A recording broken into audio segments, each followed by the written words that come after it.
It is 7:13. Welcome back here on this Friday morning as we look back on this day 20 years ago, Hurricane Katrina, the storm that changed us.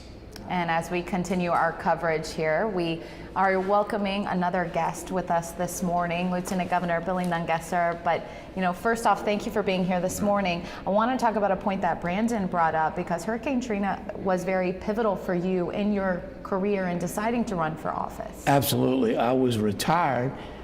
Me and my wife had a riding center for special needs children, taking kids out of wheelchairs and back of horse. And we rode out Katrina to protect those animals. I ended up rescuing 30 people that live with us and never saw a politician.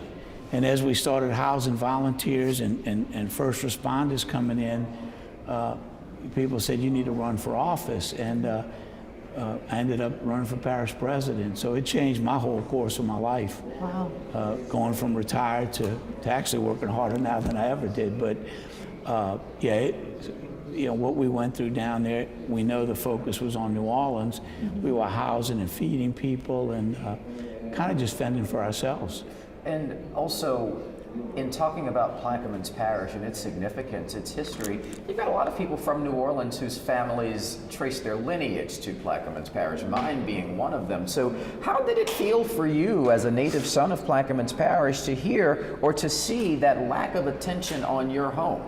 Yeah, it was incredible. We would stop the news crews coming down and say, look, there's people down here that need help, because we know the focus was on New Orleans. So since I was parish president, making an effort to make sure we were better prepared with generators, backup on the community centers and things, if we had another storm, to be able to take care of ourselves, we made a real effort to do that. But it took a fight. We were left out of the first appropriation of money. We had no federal levies.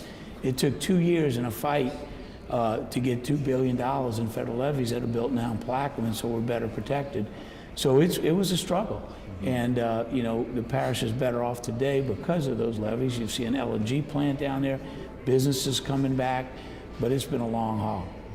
If you come to the museum here, you can actually see a photo of you at the time when you were just a resident, and we got to look at that just a moment ago. Describe that a little bit and the story behind it. Those 7 people live with me. The little girl was 1 year old, and 7 years to the day, another hurricane, they were rescued and brought back to my home 7 years later, which was pretty crazy, but yeah, I became close to that family and still stay in touch today.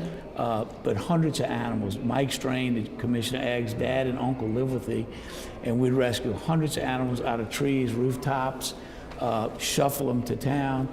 My house was the only thing sticking out of the water south of Myrtle Grove, so it was kind of a drop-off point for animals and people.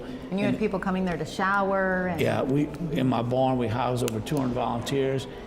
Caught them showering in the hose. I said, no, come on over to the house, take a hot shower.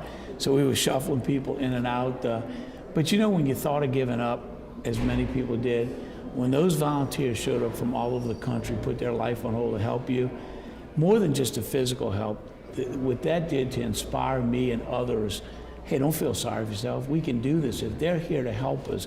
And so we never think enough about those volunteers.